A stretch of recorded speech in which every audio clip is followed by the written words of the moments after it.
Okay, hi everybody. I'm Dan Joyce. I'm an associate professor in the School of Dance here at George Mason University in Fairfax, and I've enjoyed watching your pieces for this challenge a lot.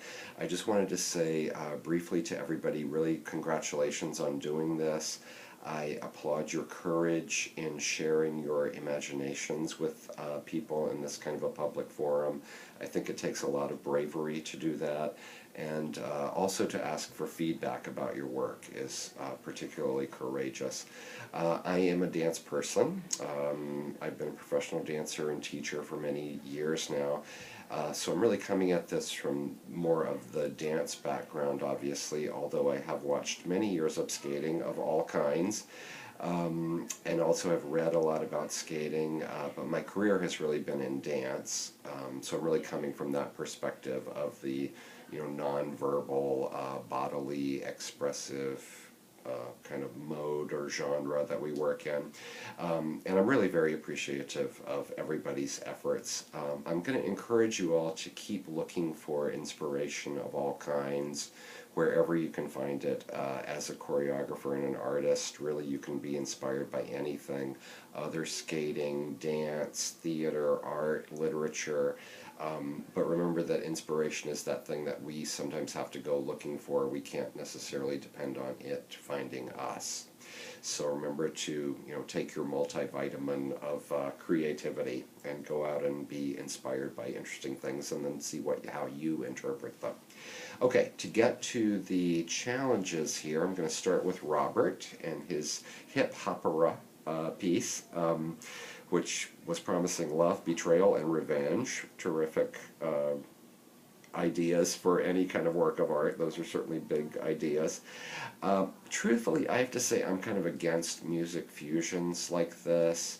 To take that little piece of, I think it was Prokofiev, and kind of put it to the hip-hop beat, and it just gets a little bit repetitive and redundant for me.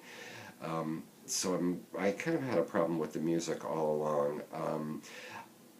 Choreography-wise, I would encourage you to establish more between the characters, more sort of interaction with them. Go for more movement invention, and really more for all three of them to do together. I also thought, since the title was hip hopera, I was kind of expecting some more sort of hip hop inspired movements that were then sort of brought to the ice in some way. But really it was a lot of really pretty standard stuff. Although I have to say I loved the shooting out of the lift. I think it was unfortunate but kind of funny, I thought. Definitely not a fairy tale ending for this. It really presented a lot of big ideas that didn't get developed very much, so maybe you want to concentrate on one or two ideas and follow through with those. Got a little kind of hyperactive maybe.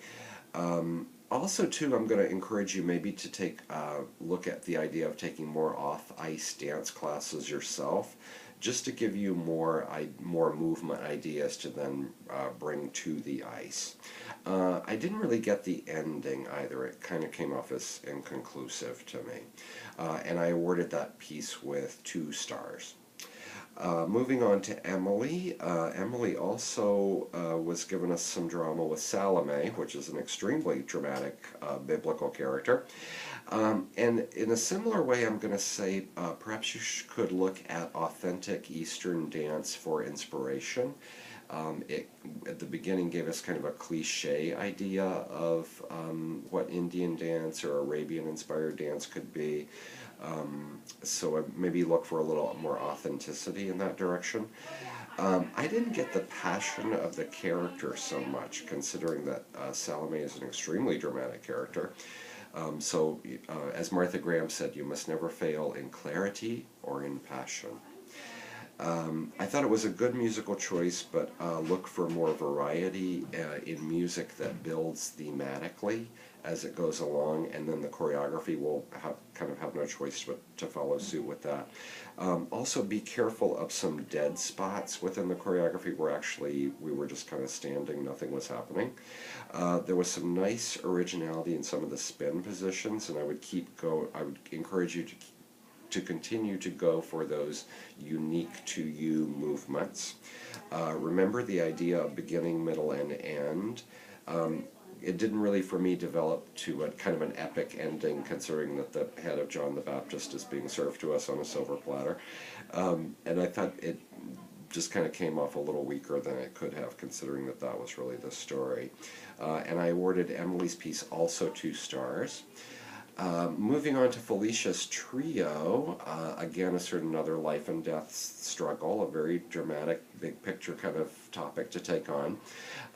I thought that you could have worked more, maybe both on and off the ice, to create more interesting partnering, considering that you had 3 people. Maybe it would be interesting to look at the work of a company, say like Palopolis, who's very sort of adept at how you use, you know, a big group of people to make imagery. I thought the music got really overly bombastic compared to the choreography, although it suggested some nice style, the music did, but I felt like ultimately it sort of overpowered the choreography. Again, I'm going to say I was hoping for the trio interaction to be more just interesting and inventive, although I appreciate you had limited time. There was a part where there were the two ladies spinning and then the gentleman spinning in a different position, and I thought that was a really nice opportunity to sort of see the idea of spinning, but done in different forms with different people. Maybe you could have even had 3 spinning positions, each of them could have been different. And I thought that the ending was a little bit, again, kind of anticlimactic. So remember, you always want to leave them with a bang at the end, or you often do. And I awarded that piece actually 3 stars.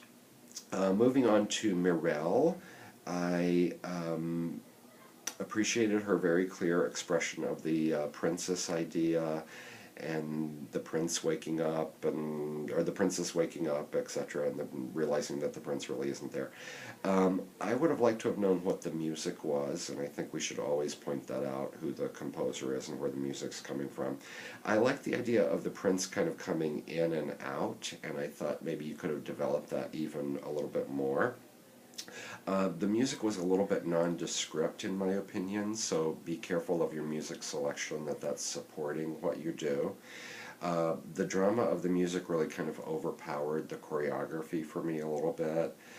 There was some nice partnering and interaction, but again, keep looking for movement that is unique to you. It was sort of standard stuff, but you did it really well. But try to find sort of your own take on maybe a more sort of basic position. How can you skewer it in a way that only you thought of? Also be specific in your imagery. Some aspects of this I thought were a little too vague. It was very nicely skated and sentimental, I thought, in a nice way. Okay, and I awarded that piece 2 stars. Diana Lynn and Romeo and Juliet, I was very kind of excited about this. The Prokofiev Romeo and Juliet score is some of the most beautiful music written for ballet that I know of. I wished it had gone there a little more frequently rather than kind of relying on the 70s movie soundtrack version of the music. I thought it had some clear movement metaphors. That started with them sort of skating around, literally skating around each other, which I thought was a good sort of metaphor. And overall, it had a lot of nice small details. Keep going for that more inventive, evocative movement.